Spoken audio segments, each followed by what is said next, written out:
How to use Strava app. Now, in order to use Strava app, you have to know what do you want to use this application for. If you want to use it like social media to look at other people and get inspiration and get entertainment or something like that, you can just simply create an account and scroll in the home page and read other people post. Or if you want to use the application for mapping, you can use the map feature of the application. You can get the heat map, you can get all of the map features in here, such as 3D tracking and editing and everything.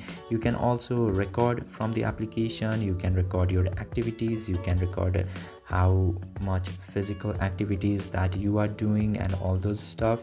You can also make groups and join them and have activities in group. You can basically do things about fitness and fitness related, and you can do all that. And you can also post your fitness journey, you can upload your activities and all that stuff from here. So first of all, you need to decide what do you want to do in Strava application, and then according to that you can very easily use Strava app for many purpose. I hope this video was informative. If yes, don't forget to hit that subscribe button.